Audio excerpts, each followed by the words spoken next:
Coming up on this episode of Nintendo Cartridge Society. This episode won't work. Just take it out and blow on it. Mark, that's a myth. It's dangerous to go alone, so the Nintendo Cartridge Society goes with you.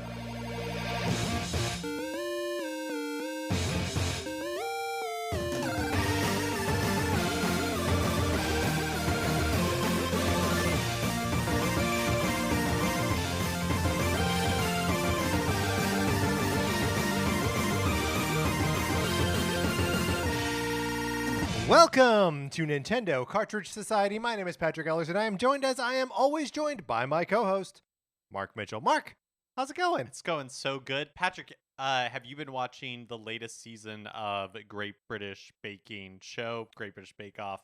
Whatever Yes. it's actually called. Well, I think it's just called Bake Off in the UK, but here it is the Great British Baking Show. Oh, I see. Right. Yes, I have been watching. Yes, I am current on it. Are we about to give like any sort of spoiler warning for it? No, Okay. I don't think so, Okay. because I don't intend to spoil anything. I feel like my experience with Bake Off every year Yes. is that I start this new season, I'm like, I don't like these people. Right. And then by the end, I'm like weeping. Right. You know, because you don't want to see your favorites Because go. I don't want to see my favorites go, but I'm fooled every year by being like, these people are not as good as last year's people. Right. Well, and it's the show is great. This year in particular, I feel like they've outdone themselves with like Street Fighterizing the cast, because you could not find a more Italian man, a more German man. No, it's like it's true. It's almost offensive, and I Yeah. know they're real people. I mean, Street Fighterizing is fair. We're bordering on Punch-Out territory. bordering on Punch-Out territory. Yeah, but I'm really enjoying it, and I too was very sad with the most recent person who went home. I won't say who. No, it could be anyone. Right, could be Paul Hollywood himself.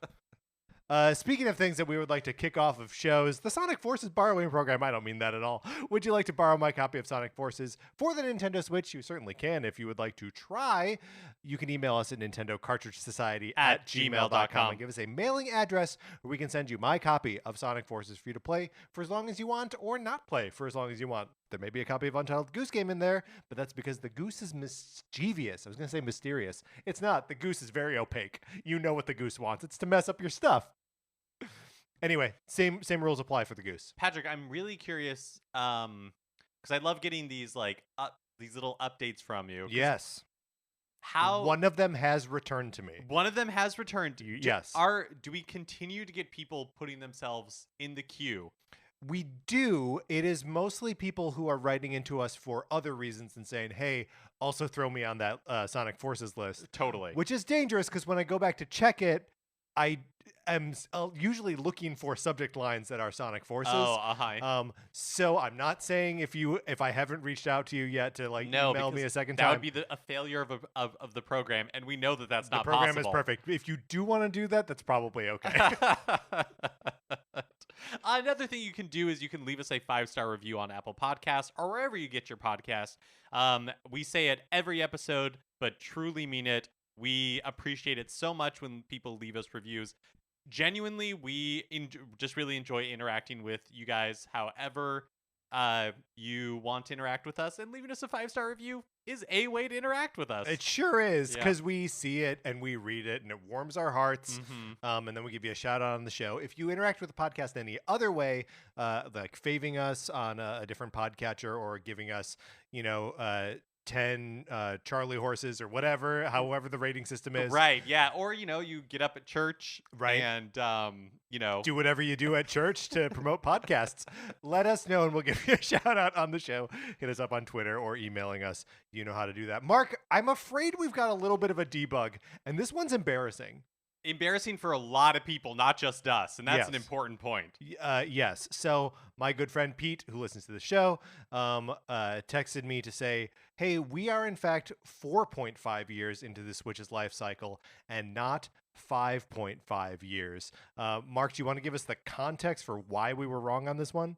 Because of Doug Bowser, Led us new astray. arch nemesis of Mhm. Nintendo Cartridge Society. He said, quote, "As we've gone through the first 5.5 years of the Nintendo Switch, we've observed gameplay, blah, blah, blah, blah, blah." Totally tricked us. We went along with it because we are company men and stooges, right? Like, we take our marching orders from our corporate overlords, and we don't think twice. Critical thought goes out the window when Doug Bowser tells us the thing has been around for 5.5 years. Mark, we need to wake up! We've always been at war. I mean, that is sort of true. But in any event, thank you, Pete, for pointing it out. Yes. We are 4.5 years into the Switch's life cycle, which means, Mark, maybe we are in the middle. What is the great point. Yeah. What is the actual quote from 1984? We've always been at war with East Eurasia. Is that right? Something like that. Did we just expose our? Maybe we need Doug Bowser to tell us what the quote from 1984 is. There we go. An authority that we can trust. All right, Mark, let's get out of this stuff and into our main topic.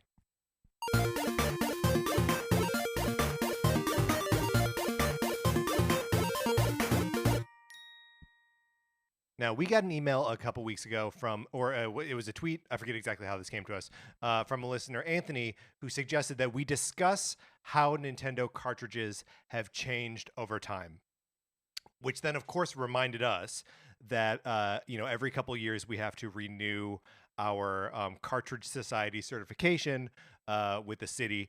And so we went to fill out the requisite paperwork. But here's the thing. There's a lot of bureaucracies involved, and they couldn't find our previous ranking of the Nintendo cartridges.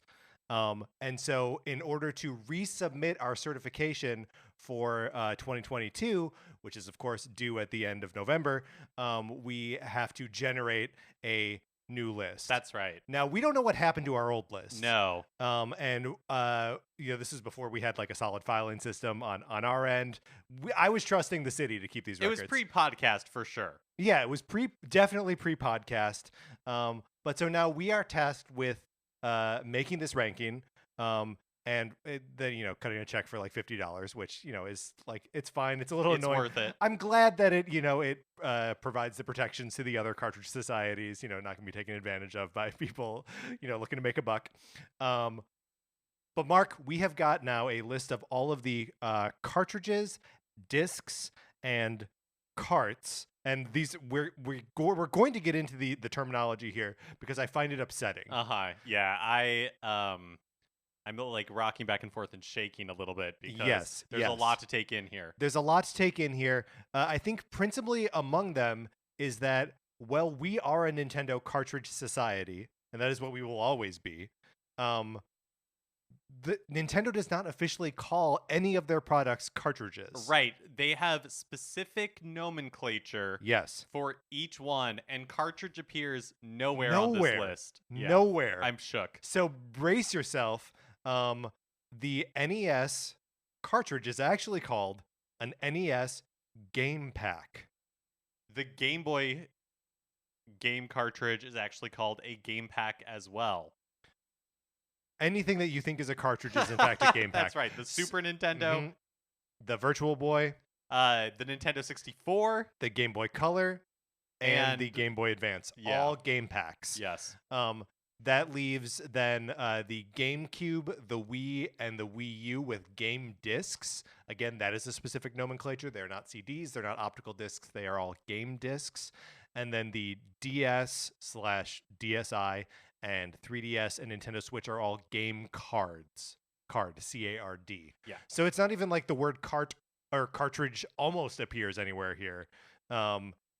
It's a heartbreaker, Mark. It is. It's difficult to take, but I was born a Nintendo Cartridge Society member, and I will die a Nintendo Cartridge Society member. Perhaps during the recording of this episode. Who knows? Okay, but so we have to rank these. We have 13 different items here. And I think the way we want to approach this, and correct me if I'm wrong, is that we want to think of them all holistically. Yes. So like sort of the entire package when you get an NES game, what it was in the box, in its shrink wrap, and then what comes out of that box, including any inserts, manuals, little sleeves inside of the thing if they contain any. And then also when I say holistically, meaning like throughout time, right? Because the Game Boy has a good run of like, I don't know, 8 years where they change colors a lot and all kinds of stuff. So this is going to be holistic. This is going to be from the Some gut. of them have taste. So some of them do in fact have taste. I think just one, but maybe not. I honestly don't know. The only time the taste of one of these game packs or cards has been in the news was after the release of the Switch. Right. It's the only one I'm aware of. It's the only one I've tasted. Maybe for our 600th episode, we'll do a taste test of go. all of the game media. See if we can do like a blind taste test and be like, that's a Super NES game pack. Okay, so I think we have run through our list of what we're dealing with, right? So I think we may need to go through like each one and sort of describe what they are and mention the things that we like about them. And then sort of from there we can start to put them into like tiers. Yeah, Does that make sense I think that's fair. Truthfully, there are some of these that I don't have that much to say because they get less special. They definitely get less special. Or some of them I guess are less special. Yeah, that's true. I mean, when we get into the sort of like game disc era, it's like, I don't know, they feel pretty. They're DVDs. Nondescript. Okay, so starting with the NES game pack, a classic. Yes. And still like the thing that I think of when I think of cartridge, right? And I know like, part of our logo is an NES, right? So like the form factor of the NES cartridge, that big square, is just so. I don't know. It to me is the like quintessential cartridge. Yeah, when I think of Nintendo cartridge, that is what I think of. It also came with that nice little like black plastic sleeve. Yeah, it was almost like a vinyl sleeve. And sometimes it had like the big Nintendo logo across the front of it. Was it at an angle? I feel like it was at an angle. But they didn't all have that thing on it. So like kind of a crapshoot. So like kind of mysterious, kind of cool. And this was also like during the heyday of instruction manuals, right? Right. Yeah, because nowadays most game instruction either happens and like storytelling either happens in game or I guess you it's just ingrained in us to find this information online. Right. If we and have not questions in printed about it. material that included with but the thing. Back in the day, there was like not really elaborate cutscenes or anything like that. So majority of like the story, the character's name, really like the detailed art that you could actually like be like, oh, that's what that thing looks like, all happens in the game manual. So these were like thick books. Some of it to the point where like you would rent these games at your video store and they would not include the manual. It would just be the cartridge or, excuse me, the game pack. And you would just be lost. You didn't really have any way to understand what was going on or how it worked or anything like that. Yeah, I mean, one of the great joys of playing like retro games for this show is looking up old manuals. Totally. Man, when we played Kid Icarus, it was so fun to go back and like look at the drawings of the villains, because like it's something that looks like a weird little squiggly with like teeth in the game, and then you go to the manual and it's like, oh, that was a bat or something. and the art is so much fun because it's all like hand illustration. Yeah, and so it's just a really and it was kind of the Wild West as far as like Western localization goes, and so you were getting totally different names for characters in the West than was happening in Japan. And over in Europe, eventually, and Europe, and like over time, like all this stuff just became more and more standardized. But it is fun to go back and look at it. This is an important point for us to make as we are doing this, that we are ranking, again, because we are certified in the United States, that this is all the North American versions of these things. That's right. So we're not talking about like the Famicom discs. Right. Or... No Super Famicom. Yeah. I mean, also then that means that we don't have to take into consideration the Famicom games that didn't have like the battery backup, for example. The NES cartridges, even in their most primitive form, had the ability to have the battery in there to save data between gameplay sessions. Also, from the very beginning, getting unique colored cartridges. Yeah, with like, Zelda. Zelda getting gold. But I think, is that well, I guess that's not the only one, because there were also, oh my gosh, who was the publisher that had those black cartridges? But those were they're not officially licensed by Nintendo, they were the unofficially right? Yeah. was it Tengen? I was that also the going to say thing? like Tengen or Tengu or something like Yeah. that. Yeah, Tengen sounds right. Yeah, so can we even count those? No. No, we're throwing them out. I think we're talking like Nintendo officially licensed. Yeah, I think that's media. fair. That's fair. So unless it was the Legend of Zelda or Zelda 2, which also came in a gold variant, they're just sort of like a sort of standard gray. So there, I think that covers what comes in the NES Game Pack box. Now let's talk about the Game Boy Game Pack. The Game Boy, first of all, it was around for so long, and they started messing with colors of cartridges early enough, and Pokemon blew it up, right? So like, the Pokemon red and blue and yellow, those game packs were those colors. When Donkey Kong Land came out, it was also that color. There was a black one. Like there's so much variety eventually in those things that like it's kind of remarkable. But originally, it was very similar to Yes. an NES cartridge, just like a lot smaller, and would come instead of like in a sleeve, have its own. Each one would have its own little plastic like snap case. Yeah, those like clamshell cases, I love. They're so it's weird that they cover the whole thing, and Nintendo never does that again. That like there's a little box that you keep with your cartridge forever. Yeah. It's a really neat kind of like innovation and feels like as much a part of the game pack as anything else. Yep. And as far as like the other stuff that comes with it, fairly similar to the NES. You'd get a manual, have like the information about the game, all of that. Right. Okay, now moving on to the Super NES game pack. Well, and also, sorry, just the one last thing to touch on with the Game Boy is that it is a very similar shape to the NES. I like that they had sort of landed on this branding and they were like, this is the shape. It's like a square. Yep. Yeah. Super NES, we kind of messed that square up a little bit, right? We cut it in half. We make it a rectangle and it's got like shoulders. Yeah, I have a fondness for the Super As do Nintendo game cartridges. I think I like them better than the NES cartridges. They are, just because they are smaller, they take up less room. Yeah. You could stack two on top of each other and they would be about the size of a single Nintendo cartridge. That would be a weird balancing act, though. It would be a weird balancing act. Because of the shoulders again. They're thicker in my memory as well. Yeah. And they also, instead of coming with either like a clamshell clear plastic case or a black vinyl like sleeve, they have these clear plastic like covers for just the bottom of the container. Like where the contacts are. Yeah, just covering the contacts and leaving the art on the cartridge, the game pack, clearly exposed. So you would always be able to see it. They also, the like sticker on the game pack goes up over the top of it, so you can tell what the game is from above and from the front.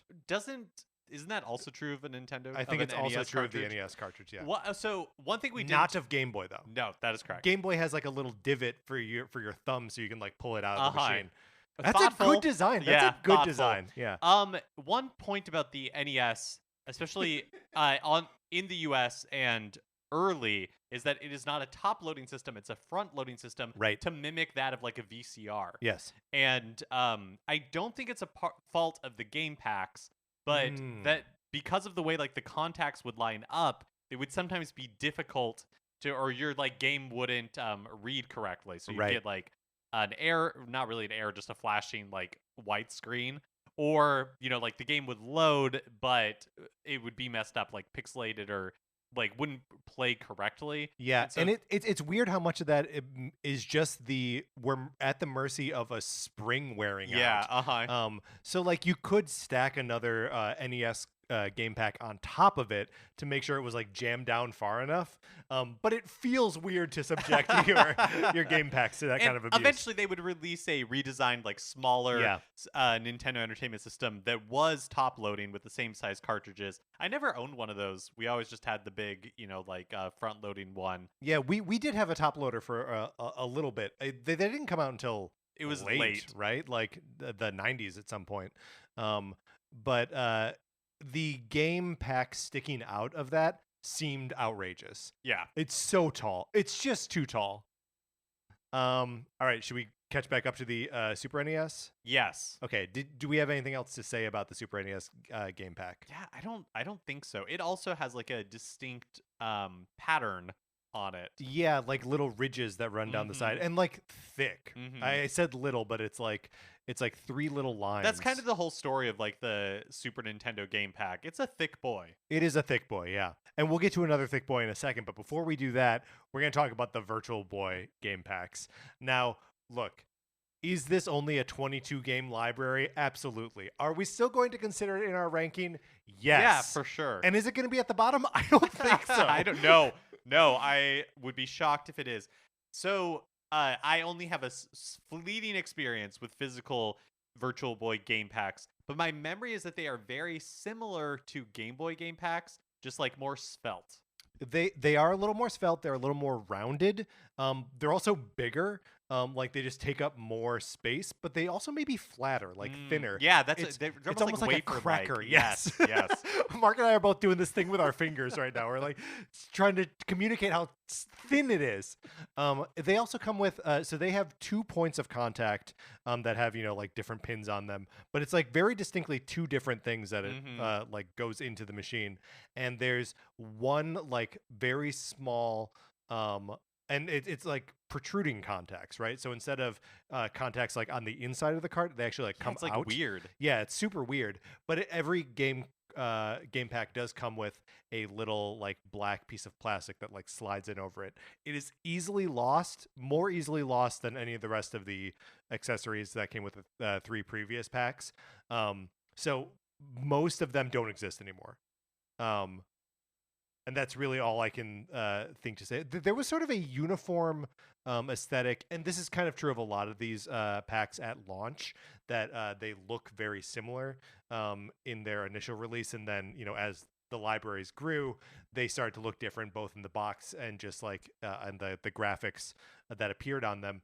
But the Virtual Boy never really got out of that launch window, so there's a very like kind of like pinkish purple and blue, like kind of loud, rad 90s aesthetic going on, which, is 1995. What are you going to do? But that is sort of uniform across all 22 games. Yeah, never really had the opportunity to evolve or do anything different. I do have to say, though, if we were ranking these by most likely to want to like spread some brie on and just really chow down before a meal, absolutely, at like a nice dinner party, like Virtual Boy game pack for sure. Yeah, if we were picking one of these to build a gingerbread house out of, like Virtual Boy game pack in a heartbeat. Yep. But we may be setting the foundation with a Nintendo 64 game pack, which is a chonker. That's true. It's like the Super Nintendo game pack with a nice little like rounded dome at the top there. Right. And it's shorter, right? I feel like its profile. Honestly, I wish we had them for comparison's sake. Oh, yes. Because I almost feel like the top of it may be higher than it's a Nintendo or Super Nintendo game It's a pack. nice little complement. The rounded top of the Nintendo 64 cartridge is a nice little complement to the whole like rolling hills of the Nintendo 64 system. It all feels of a piece. Whereas like same with like the Super Nintendo, actually all of them I feel like are fitting. Like the NES cartridge game pack is perfect for the Nintendo Entertainment System, which is very much like was intentionally made like a VCR. Yes. And so because video games were dead at this point. Yeah. And so Nintendo needed to trick parents into thinking that it was like a piece of electronics equipment that you kept in your house, and then trick kids into thinking it was a toy. And stores, they had to trick stores, which is why that Rob the Robot even exists, so they could sell them in toy stores. Yeah, it's a toy. It's not It's not like a video game system. Yes, it's not like the Atari. And so so I feel like the Nintendo Entertainment System game pack fits that system perfectly. The Super Nintendo game pack in the US like perfectly fits that very square, very like deliberate, almost like brutalist system. But like with rounded corners still though. Like I feel the Super NES, the rounded corners versus the NES. Yeah. Yes. Yeah. And then for the Nintendo 64, everything has like a little more like round, like Windows 95 vibe to it. Yeah, absolutely. And there it's also a like narrower like it's just a smaller footprint in general. Yeah. Except it is fat. Yep. Like it is deep, I suppose. One thing that we just absolutely have to or a couple things. One is there are no graphics on the top of these game packs. So if you have these things stored in any way except like just one at a time, like you can store them next to each other and see what they are, but if you're like looking down on a row of them, you can only read what the front one is, which is a bummer. And then I think we also have to acknowledge that the Nintendo 64 game pack is what sunk third-party support. Right, like one of the biggest flaws of that system. Yes, that look, Final Fantasy VII was going to be a Nintendo 64 game, and then they their partnership with Sony fell through, and they didn't have a disc drive for the thing. And now Final Fantasy is all but abandoned the platform. Definitely didn't help. I still though at this time game manuals are a thing. And so that, like, the unboxing experience, all of that, very similar to previous generations. But this is also the first time where there's no in-box, like, contact point protector, right? Like, there's no little piece of extra thing that goes on there to protect, like, the circuits that actually plug in from the elements. Yeah, I actually don't really remember. Does it come in, like, just, like, plastic, like a sleeve or something? Or I think it's, like, a cardboard thing. Oh, okay. Yeah, that's just sort of, like, sat inside a piece of white cardboard. Which moves us on to the Game Boy Color game pack. Now, this is very similar to a regular Game Boy game pack, except they're all that like clear plastic that phones were made out of in the 90s. All phones, all phones that you kept in your bedroom. And instead of there being like a convex little like divot at the top of it, instead of a concave divot, it's a convex, it's a little bubble out, and you had to like slide it up that way. Obviously, there are fewer Game Boy Color game packs than there are like original Game Boy, but these also come with the same like sort of clamshell things as the original Game Boy. It's a cool like variation on the Game Boy, but I feel like, I don't know, when we get to the actual ranking, I feel like for me, there's no way that they beat the Game Boy. Right. I think that's probably true, unless we feel really strongly about the difference between convex and concave. Well, concave, right, is where it's like scooped out. No, and convex. Yes. I would just want to make sure that we're. This isn't going to be a 5.5 years thing, Mark. Not unless Doug Bowser wants it to be, in which case I'm fine with it. Any other thoughts on the Game Boy Color game pack? No, I don't have a ton of experience with it. Well, we as a family, we did own a Game Boy Color, or maybe multiple Game Boy Colors. We didn't buy a lot of Game Boy Color exclusive software. Were all the Game Boy Colors also the clear plastic? I do not believe that's... Well, actually, so maybe Game Boy Colors were... Maybe what we had were Game Boy Pockets? Yeah, probably, because those were... Those were like yellow and yeah. blue, and those were the colors that we had. Were very like neon. And so, yeah, I don't think we actually owned Game Boy Colors. We owned Game Boy Pockets. Yeah, and honestly, I don't think that we actually owned any Game Boy Colors either, just Game Boy Pockets. No, so I guess there were the Game Boy Colors that were there's like the teal one, and there's a green one. But yeah, I guess sort of the base model is that like clear purple plastic one. So anyway, I like that there's like a sort of unified that they start doing this like see-through thing at that point. Yes. All right, next up we have the Game Boy Advance game pack. I feel like similar to the Super Nintendo game packs, where they just kind of like, what if Game Boy game pack, but cut it in half? Yeah, definitely cut it in half. This one also has like a very specific lip. Yes. That you have to like... Again, so you can like pop those babies out. Yeah, so you can pop them out, but it's almost more of like a catch point for your thumbnail. Right, like the divots for the Game Boy and Game Boy Color game packs are kind of bigger, so you can take the whole like palm of your hand and like slide it out. Yeah, I guess you could. I've never actually No, you could just like slap them out. You could, like, I guess you could like shoot them out of it and like send the game packs flying across the room at high speeds, like you're like Gambit, but for game packs. That's not a bad X-Men character. Maybe No. it's growing out of their hands. Yeah, no, that's really good. Except obviously you would want to do it with Virtual Boy game packs, but yes.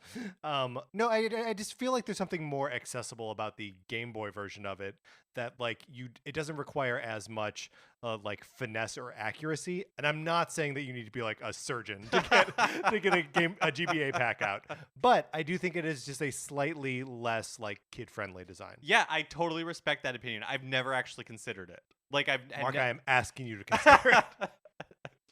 I wish we had like video footage. Somebody on YouTube set up like a split cam of like people like trying to get these game packs. Just which out one of the happens system. faster. I mean, which ones happens fast. I feel like it's prime for one of those infomercial like black and white video versions where somebody's desperately trying to get the Game Boy Advance game pack out. Here's how you like use their that house to is do burning it. down Yes. and they're like, I gotta get this out.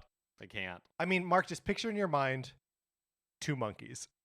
Okay? Mhm. You got 2 monkeys. Yeah. One of these monkeys has an original release Game Boy, and the other one has a Game Boy Advance. You're right. They're popping that Game Boy one out. No They're problem. right away, right? Yeah. No problem. That monkey's popping that out. They're tossing it around. They're having a good time. While the other monkey struggling to get it out of that Game Boy And that Advance. monkey's not going to be able to play Advance Wars. No. He's got to switch it over to something else he can play. I feel bad for that monkey. Me too.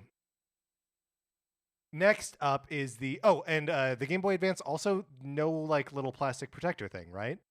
Yeah, not to my memory. No like clamshell thing. I know that there were like maybe accessories later that you could buy to put them in, but probably at that point I feel like let's talk about the GameCube. I'm actually going to Google okay, great. and see if the if the Game Boy Advance Got it. came Yeah, in like go a for little it. plastic thing. Meanwhile, I will introduce the GameCube game disc. So again, at this point, important to point out that it is called a GameCube game disc. That is the official nomenclature from Nintendo. And this is notoriously a smaller optical disc. It is not the size of a CD or a DVD or whatever. It is just a small little disc. Sometimes they're very cute, and sometimes it's sort of annoying to have 2 of them to play Resident Evil 4 on. Yeah, this was a weird one because it was like Nintendo it felt like they were just being obstinate, where it was like, okay, you guys want discs? Oh, we're gonna give you discs, but they're gonna be weird. It's gonna be a little smaller. Yeah, Yeah, it's like they acknowledged the problem that like storage on a cartridge is expensive, a game pack is expensive. So we'll move over to disc, but still not give you all the disc. Yes. A very strange choice. And also like, Mark, I don't know about you, but for me, when these things move into being discs, I care so much less about the physical object. Totally. But I also feel like part of that, yes, because there's nothing like really like special about it. And one of the things that were great about game packs is you didn't have to be precious or special with them. Right. You could toss them around pretty much, and they would like remain Gambit, intact. Yes. Or But like these monkeys. as soon as you turn to discs, like discs can be scratched. Yeah. I have a lot of unplayable GameCube games because they've just like they Weren't weren't very good, carefully yes. they weren't carefully taken care of. Right. And so you leave them out for a little bit. 2 of them get rub against each other, like it scratches.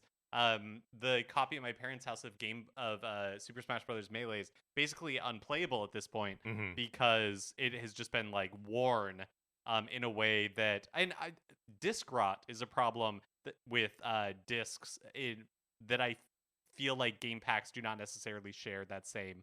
Game packs do run the problem of their batteries die, so they can lose save data, which is also a problem. But the fact that they were saving things on them, by themselves without need of a memory card or taking up space on a hard drive, that's great too. So, and batteries can be replaced. You just need to solder a little bit.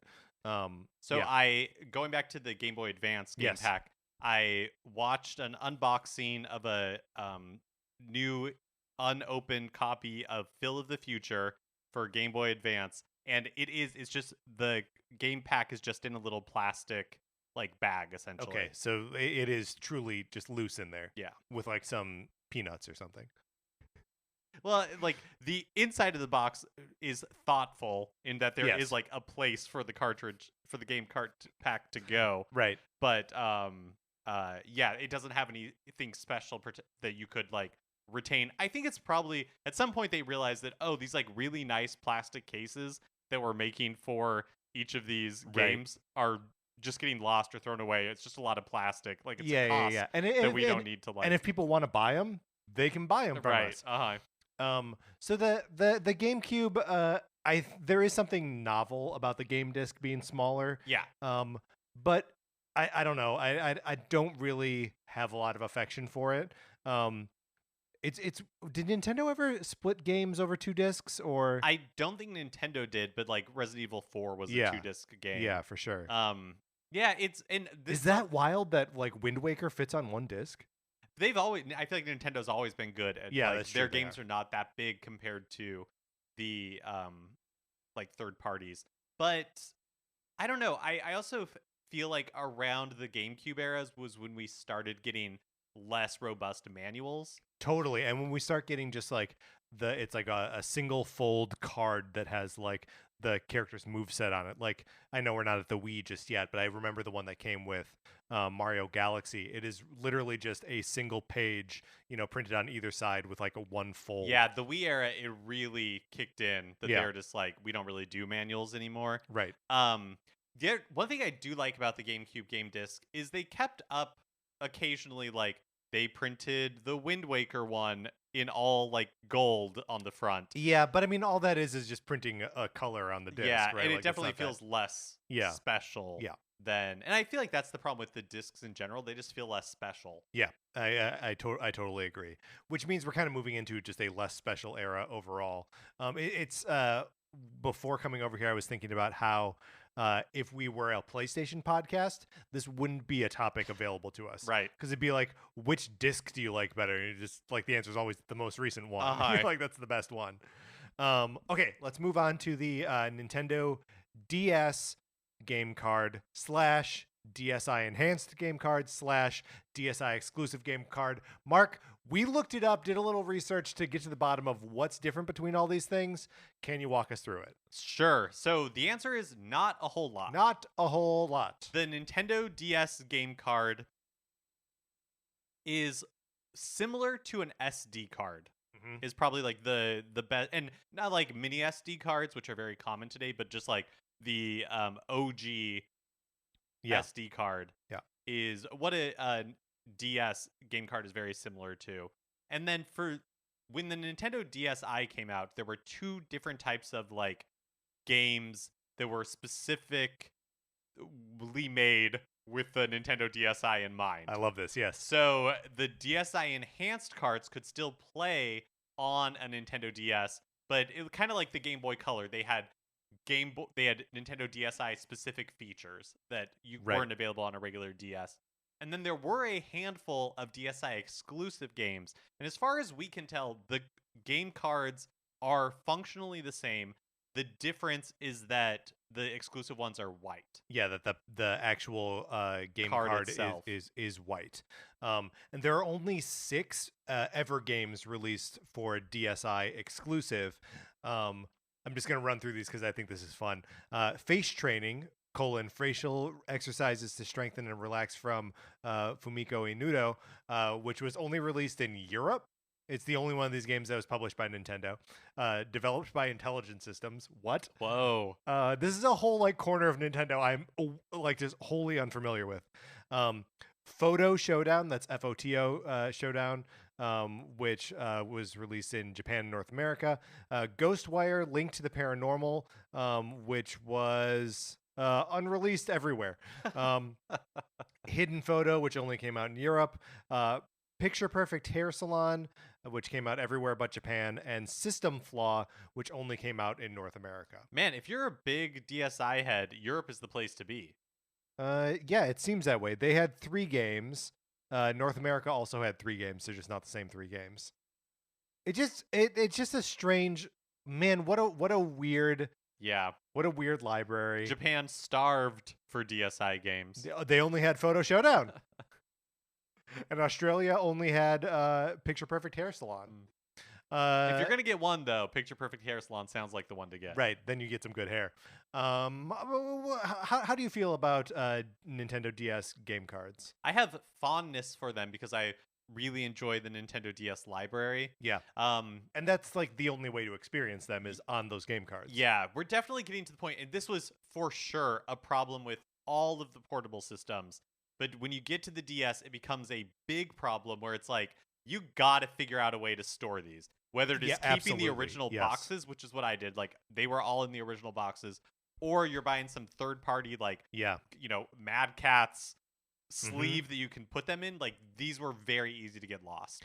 But they are easy to travel with the thing if you have a case for it. Like, because the game cards are so small, you could really easily fit like a dozen of them in your regular DS case. Yeah. Like I do think that is because when traveling with the Game Boy back in the day, like you had to pick a game to take with you, or like two that also fit in whatever case you had for it. Because while the clamshell cases were nice, it suddenly makes the game like this bulky thing. You can't bring a bunch of them with you. Although you could just leave a bunch in the back of your mom's station wagon, and they would just rattle around down there and be fine forever. But yeah, so the small form factor is kind of useful, but yeah, makes them a little bit less special, I think. Yeah. But and we'll get to the comparison to the 3DS cartridge in a minute. I find it preferable to the 3DS cartridge. Another one that I don't really have strong feelings at this moment on it. Right. But if there's another monkey metaphor, I think I can form an opinion. There may be another monkey metaphor. Did you say form or perform an opinion?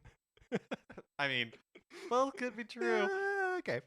Next up is the Wii Game Disc. I feel zero about this. I feel nothing. Yeah. Except maybe like a minor case. Actually, that's not true.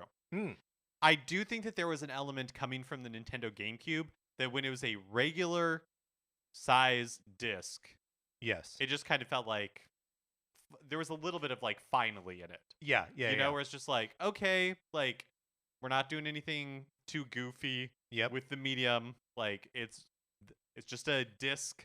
And but I really save the goofs for the controllers. Exactly. I do feel like the disappointment in this generation is what we previously discussed, where at this point everybody, and this was not just Nintendo, it was like an industry-wide thing. Everybody was just like, we're not doing manuals anymore, right? Yeah, well, everyone was sort of moving through the era of, remember the original PlayStation games were just like CD cases? Yeah. Like there was no distinction between like that and picking up Enema of the State from Blink-182. Like it's the exact same packaging. So I think that like just coming off of that, like you have such limited real estate to put anything in these cases. I guess that's true, but like they could sure cram some, like input the points on your Nintendo Club, like no, that's true. That was always in there. That's in true. there. So I do feel like there was a certain amount of and maybe it was because the internet was so ubiquitous at this point that that kind of stuff was just coming online. Also, in earlier game systems, the story was conveyed in the manual, and now with like cutscenes and more modern presentation, like that wasn't necessary anymore. But still a little bit of a bummer. I enjoyed having like it was just like an extra treat with the game to like look through the manual and see those illustrations and that kind of stuff. Well, I also think we're to a point where like Nintendo especially is trying to make gameplay as frictionless as possible, so that anyone can do it, meaning that even if you're the person who just picks up the controller and has nothing else to do with it, you fully understand what's happening. Yeah, and built into the game is you can press the minus button and it'll pull up a menu where you can see the controls versus having to dig through the manual to figure out. Although sometimes that is convenient to be like, what does X do again? Right. What am I supposed to be doing here? This is also the advent of downloadable games on Nintendo platforms. It's the first time you can do it, I guess, outside of the DSi. Which, again, I never had a DSi. Did you? I did have a DSi. Okay. I think I downloaded Yeah, it was one of the like 6 Nintendo DS systems that I owned. I think I downloaded a couple of DSiWare games, but I genuinely couldn't tell you what they were. So the Wii game disc, again, you needed to have a memory card, right? To save games on the Wii. I don't remember. Could you save them to the hard drive on the Wii? And were they memory cards or were they like They were like little well, the nomenclature may be different. We're discovering now that Nintendo loves their packs. But I think there were certainly GameCube memory cards that you slots? could Yeah. plug in there. Yeah, maybe you could just save on the system itself. I don't remember. I don't remember either. Well, so then we'll stop talking about it.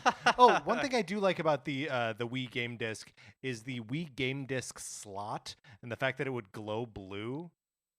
I don't know. There was just something like pleasing about the whole Wii design, all the way down to the light that emanated from the game disc slot. Yes, absolutely. Also, the Wii did use. It appears that it did use SD cards. Oh, okay. Well, yeah, that's right. I remember they were either proprietary or I bought one that was Nintendo branded.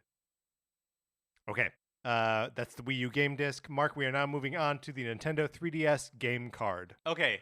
To my mind, very similar to the Nintendo DS game card, but it has an extra nub Right. on the right-hand side of it. So it won't physically fit into a DS. Mm-hmm. Which I guess is something you had to worry about. Well, it makes sense to me because there were so many Nintendo DSs. Yeah. And so I think it was they didn't although at that point somebody's already bought the game. But I think they didn't want somebody like jamming it into their DS and then and being like, "Why isn't this working?" And they jam it in there with a screwdriver, handing it to the monkey, being like, "Monkey, put this in my game system." The 3DS game card, Mark, I have never owned one of these. Because I went fully digital on my 3DS library. The only 3DS game card I have ever interacted with is your copy of A Link Between Worlds, which I believe is still in my my 3DS. I believe that is true. From like 6 years ago. So I don't. I have virtually no feelings about this one. Oh, okay. Yeah, I think that's the right feeling to have. Right. Like whatever you feel about the Nintendo DS ones can be mapped onto the Nintendo 3DS game card, in my opinion. But I feel like a little less because of the nub. The little nub on Isn't the end that of a little more? It's a little more to love. It's like the love No, handles it's less of the though. Nintendo 3DS. If it were love handles, if there were a nub Two on of them? either side, yeah. I like symmetry, Mark. Everything else on here has been Not a symmetric. fan of Oklahoma. Yeah, you're damn straight. I'm not a big fan of Oklahoma. Panhandles, get out of here. Not about it. Next, we are moving on to the Wii U game disc. What is there to say? I mean, the thing that there is to say about it is that it is an improvement over the Wii game disc, just in that it is a format that allows for the storage of HD graphics. Because it is Blu-ray? I think so. Or I guess maybe not technically Blu-ray. Right, but it's on par with that technology. Yeah, it's just if you feel nothing about Wii, then I feel like the Wii U is a more powerful version of that. Although, like, I don't know, I was making the argument that like the simplicity of the Wii game disc is actually like part of its appeal, because that's part of the appeal of the Wii. So like I kind of came in here thinking I liked the Wii U more than the Wii, but as we talked about it, I almost think maybe the Wii is more appropriate. Yeah, that's interesting. I feel like for me there's nothing wrong with the game discs. Yes. It is perfectly serviceable, but they are completely unmemorable. Yeah. In a way that even the game packs on the Nintendo Switch being They're different. game cards, but yeah. Yeah. Game cards being different. It like there is a sense memory to it that is completely lost for me from the Wii game disc and the Wii U game disc, because it is an interchangeable interaction with DVDs, with Blu-rays, with CDs.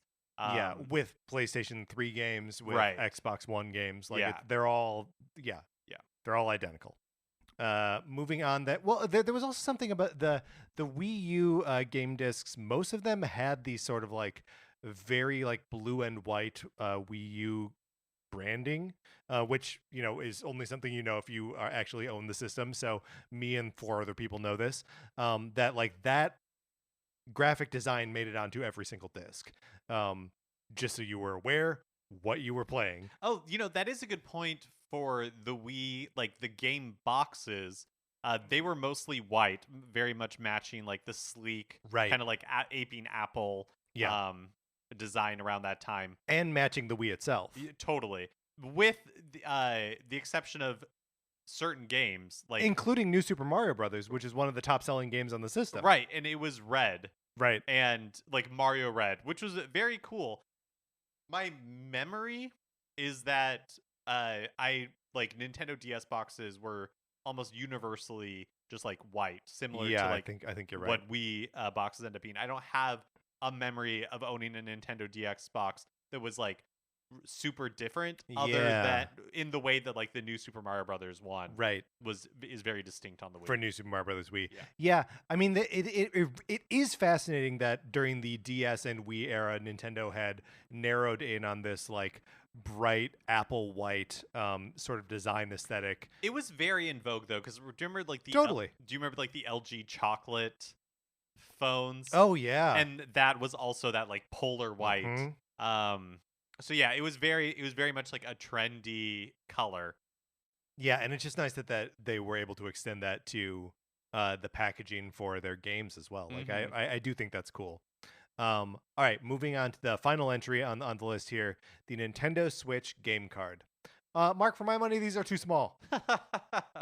A loose one feels like a potato chip. Like you know what I mean? Or like what's like a small like a half a Frito. You know what I mean? Mm-hmm. Like they're just too small to manage. They are pretty small. I think it's fun to see the return of game cards. Yes. I know that they have, or allegedly they have limited what, third parties bring to the platform. We see a lot of games where they are partially on card and you download the rest of it, or they're not at all on card. Yeah. But I think it's a unique, kind of like a interesting, I was going to say like fun, and that is kind of how I feel about it. Fun feature of the Switch. Yeah. It is a marked difference from anything else that is out there. Yeah, totally. Well, and it's so weird because like in so many ways we've moved past the need for the game card at all. That like my sort of default assumption is that unless it's something that I'm going to be collecting for whatever reason, I sort of assume I'm going to get the games digitally. Yeah. But you and I have bemoaned on a couple different occasions that we have bought things digitally because then we can't share them with each other. Yep. So like the fact that the option to still have them on card, game card, feels good, but we so seldom are smart enough to take advantage of it. Also, yeah, and I think the games that I have physically are the Labo VR, the Ring Fit Adventure. Yeah, because you have to. It's not available digitally. And then New Super Mario Brothers. Or no. Sorry. Super Mario 3D All Stars. Right. So basically, all the games that you had to get. No, you could get 3D All Stars. Oh, that's true. That's true. But that's right. I got it physically because I'm like, this is one that I don't know when these games are going to be available for me to play again. Yeah, fair enough. And so I want to have it in that physical form in case the next Switch is not. So no one can take it away from you. Exactly. Yep. Yeah. No, that's smart. That was a good call. I have kind of a lot. Because at the beginning I was like, I sort of wanted to make it like a thing where I had a shelf of games.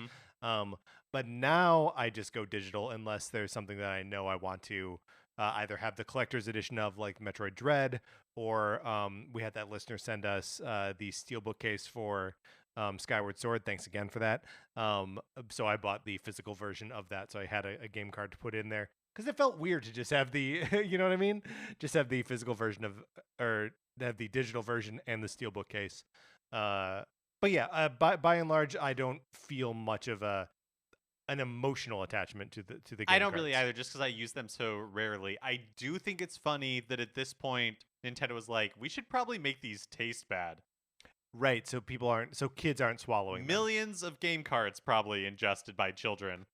On the DS and the 3DS, you think they were probably the Switch game cards are the smallest, right?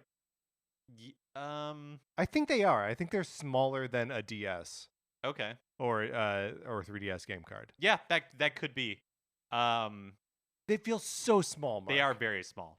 And I don't enjoy trying to get them in or out of the Switch either. Yeah. Especially it's another situation where there's like a little bit of a spring-loaded thing there.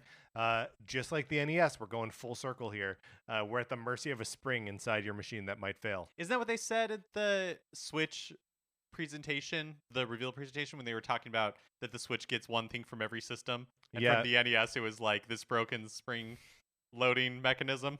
That's a good joke, and I like it, but I believe what they said is that it comes with two controllers like the Famicom. So that's what it took from that generation. Well, as long as you liked it. I did like the joke. Thank you. All right, Mark. We have all of our pieces here.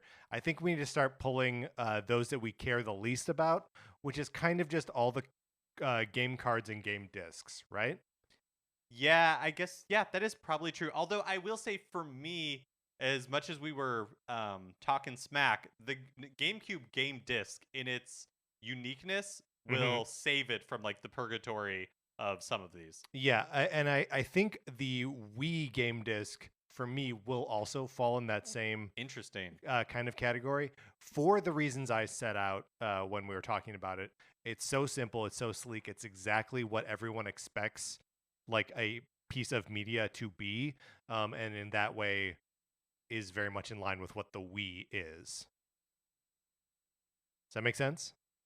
Yes. It's as user friendly as friction free as possible. Oh yes. That makes sense. It still may be, probably below all the game packs, but like, maybe up there. So I think that means that the bottom of our list in some sort of order are the Wii U game disc and the DS game card, the Switch game card, and the 3DS game card. Does that seem right to you? That does seem right to me. For me, I think the Wii U game disc is at the bottom. Mm-hmm. And not because there's anything wrong with it, but there's nothing interesting or memorable about it. Yeah, I think that's probably right. I'm going to go ahead and put the 3DS game card just above that.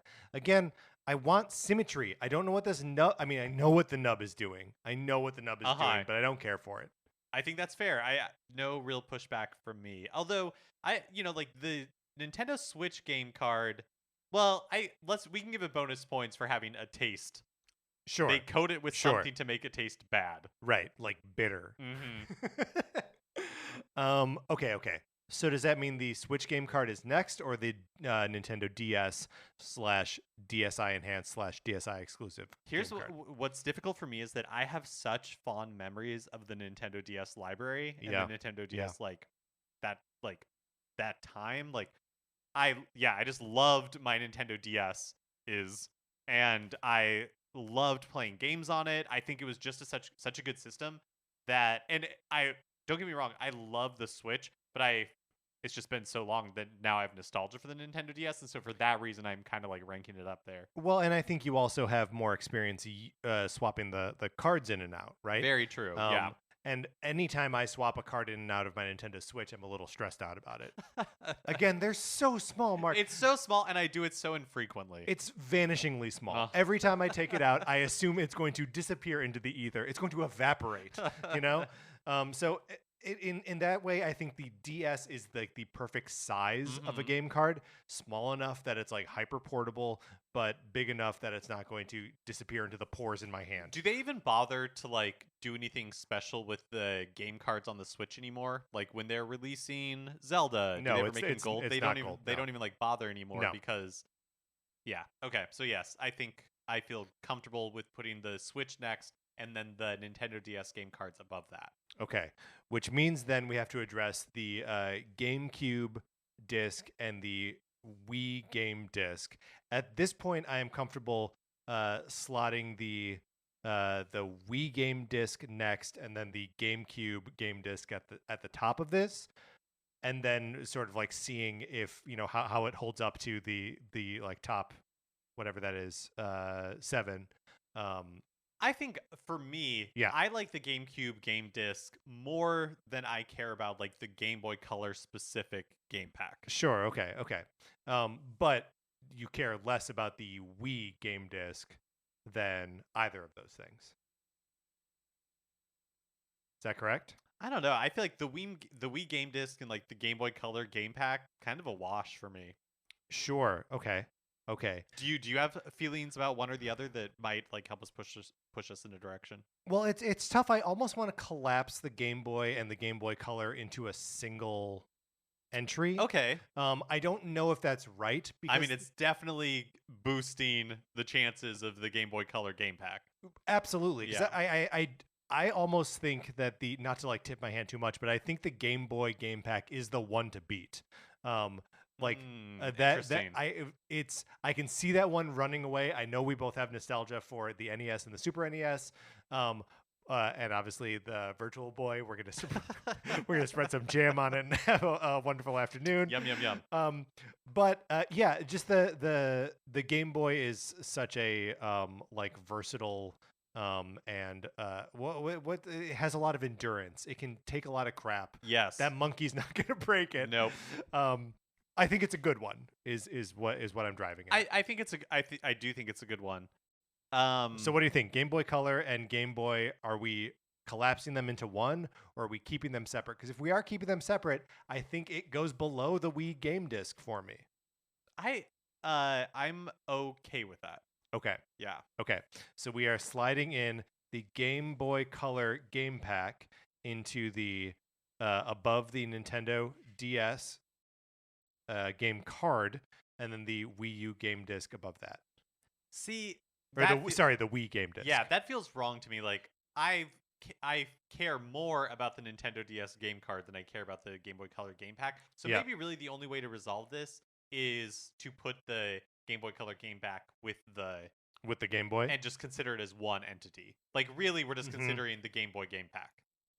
Yeah, I agree with I think that. that's I probably agree with I that. think that's Okay, probably great. the play. So the Game Boy Color game pack has now been removed from the board, and we are considering it as part of the Game Boy / Game Boy Color I think game pack. So yeah. Okay. It's a little tough, but I think that's right. I think that's really the only way to consider it, right? That's how I'm feeling right now. Okay. Yeah, And I if agree with that. We reserve the right to change our minds Mhm. at any time. What do we do with the Game Boy Advance game pack? I think I like it better than the Nintendo 64 game pack. Okay. The shape of the Nintendo 64 makes it unstackable in a lot of ways. And I don't know, I've never met a person who had a good storage solution for Nintendo 64 game packs. Totally. So as much as I care, as I like the cartridges over the discs and cards, and I understand none of them are technically cartridges. The Nintendo 64 is probably my least favorite of them. So do you think in that case it should go lower on our list? Yeah, maybe even lower. So you've pulled out the DS. So just above the Nintendo Switch game card, but below the Nintendo DS game card. That was my immediate go-to. Yeah. Yeah, I agree with that. It's just, and also look, man, it's the thing that sunk third-party support on the Nintendo 64 and possibly rewrote history for video games. Yeah, the entire business. A very impactful decision, but not necessarily one. Not a good one. Yeah, not a good one. Okay, so then I think the Game Boy Advance goes just above the Wii game disc. Okay. And then at that point we are up into our top 5, we think, and here are the candidates for top 5. NES game pack, Game Boy game pack / Game Boy Color game pack, and Super NES game pack, Virtual Boy game pack, and GameCube game disc. I think Virtual Boy is next. That's probably fair because we, as easy 22 as it games would in be, the library. as easy as it would be for us Yes. to get Game Boy into that top 3, Right. or sorry, Virtual Boy into that top 3, I think in reality we should. This is as high as it goes. Yeah. And look, what a great showing for the Oh Virtual Boy. yeah, oh yeah. This is the Good only for the time. Virtual Boy. The only time it's going to be number Top 5 on five? a list of anything. Yeah. Unless it's like top 5 bad things. Okay. And then I think probably the GameCube GameCube game disc Mhm. is just above the Virtual Boy game pack. Yeah, I would either put it there or put the NES game pack next, and then the GameCube game disc above it. I think the NES. The thing with the NES game pack is that it has that black vinyl sleeve, which is like it's so cool and so slick. And if it was the one that had the red Nintendo logo on it, like, and it had a very specific texture. yeah, absolutely. Yeah, I can see that. Okay, I feel good about that. So putting the GameCube game disc just above the Virtual Boy at number 4. Okay. Which means then we are down to the NES, the Game Boy, and the Super NES. And look, are we nostalgic old men here? Possibly. But, Mark, what do you think goes at number 3? For me, Yeah. the NES game pack probably goes here. So I think you might be right. But I do look, these are all iconic game packs, right? So I think that these game packs benefit from being smaller, and so with the Super Nintendo one, when they're able to pack more in, and it's like not as tall and unwieldy, like I think that is a virtue. Yeah. And so for that reason, I would rank the Super Nintendo one higher than the Nintendo one. Yeah, well, and I guess we do have to like look at the NES game pack sort of holistically. And we talked about the trouble with the connectors, and like, is that the game pack's fault? Not necessarily, but also the solution where it's the top loader, like that just makes it look goofy because it's so tall. So I think you're probably right that we have to deduct a couple points. The one thing I do just want to shout out is that like the shape of it and like the form factor is so iconic. The glass NES game pack that came with the collector's edition of Fire Emblem from the end of last year is so sweet and so just like sleek and cool that like that's always going to mean games to me. So like it's got extra points for being an icon. Yeah, it is iconic. But I think the Game Boy and the Super NES game packs are better. And as we've talked about, like the convex, concave, like ridges that allow you to get a game out, we would be remiss if we didn't talk about the NES game packs had like little like it's like a pinch point at the top. Yeah. Where and like a spine like in the middle of them. Yeah, where the cartridge like it's thick all along except for this one point. Yeah. Where they have these little like slots that are perfect like finger size where you can just like pull them out. Grab them out. Yep. Man, what a bizarre form factor. It really, yeah. I mean, it was designed to not be like a game system. Yep.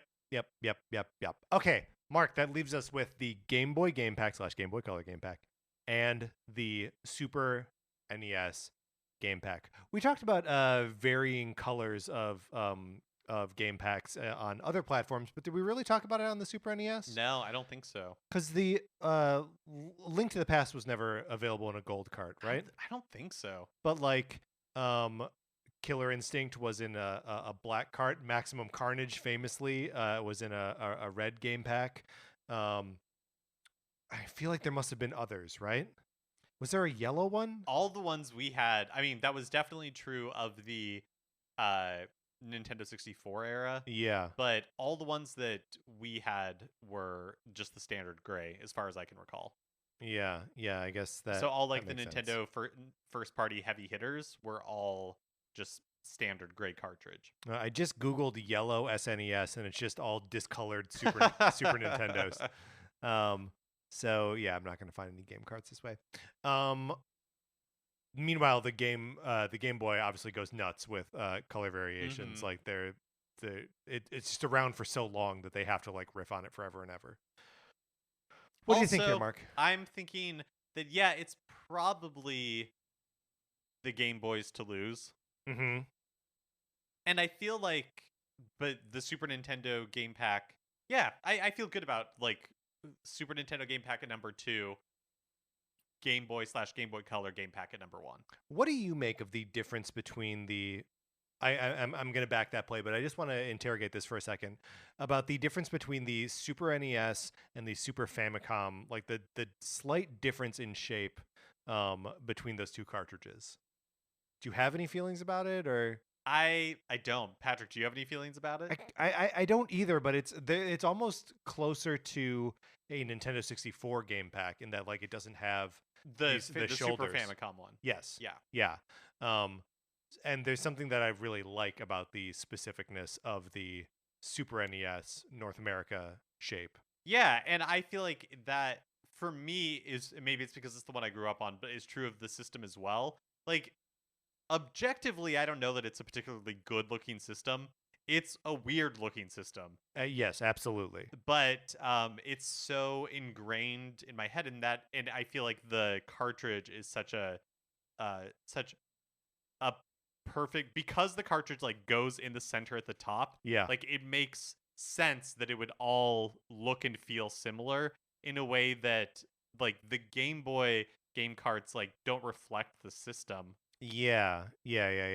But they Yeah, didn't I need get to. that. They just reflect like Nintendo's like iconography at that point. Yeah, I do think there's. I'm just like sort of refreshing myself now and like looking at the art for a lot of the Super NES that are on the Super NES cartridges, game packs, and it's interesting that even though the sticker is that like rectangular shape, all of the key art is kind of the square shape, which is sort of dead space, like negative space on either side of them, which is a weird choice. Mm-hmm. But it's a choice they had to make over and over again. Okay. So I think that makes sense. The Super NES game pack goes in at number 2, and the Game Boy / Game Boy Color game pack comes in at number 1. Mark, how do you feel about this list? I feel good. I do feel like the NES game pack, you're a little bit like, ooh, should that go above the Super Nintendo just because it is so much more iconic? But I think out like actual use that the Super Nintendo wins out, so I feel okay about this top 3. Yeah, I do too. I also think that, you know, I think this is right. I think we've done it here. Mark, from the bottom, our list reads as follows. Coming in at number 12, the Wii U game disc. At number 11, the Nintendo 3DS game card. At number 10, Nintendo Switch game card. At number 9, the Nintendo 64 game pack. At number 8, the Nintendo DS game card. At number 7, the Wii game disc. At number 6, the Game Boy Advance game pack. At number 5, the Virtual Boy game pack. Number 5, the Virtual Boy game pack. Number 4, the GameCube game disc. Number 3, the NES game pack. Number 2, the Super NES game pack. And at number 1, the Game Boy / Game Boy Color game pack. Mark, we've done it. We can now renew our Cartridge Society certification, but not our Game Pack certification. Society game. Look, we're one thing, and that's we're gonna die that way. Let's close this out.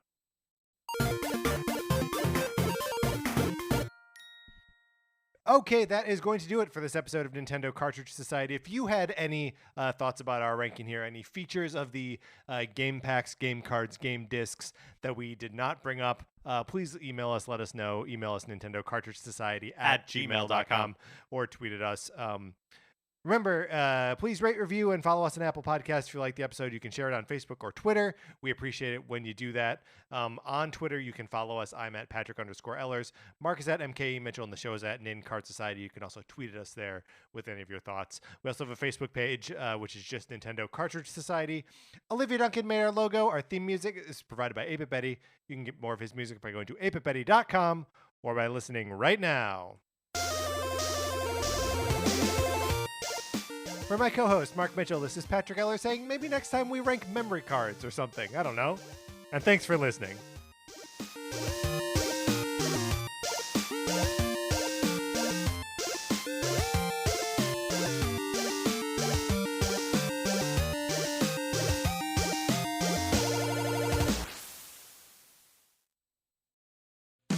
I'm Brian Husky. I'm bald. And I'm Charlie Sanders, and I'm also bald, and we host Bald Talk on the Campfire Media Network. Bald Talk is the podcast where two bald comedians talk to anyone bald about being bald. But this show isn't just for baldies, Brian. Harrows will love it too. Bald Talk gets into vulnerability, vanity, insecurity, and self-acceptance, reminding us that we all have our respective bald spots. Not that bald spots are a bad thing. No way. I mean, my entire head is one big bald spot. It is one huge, beautiful bald spot, Charlie. Get Bald Talk on Apple Podcasts or wherever you get your podcasts. I mean, I have like a little bit of hair, but not like you. Like, you're really bald. I'm truly bald. Great. I mean, it's I'm great. balder than you. You are balder than me. Only on Bald Talk. Campfire.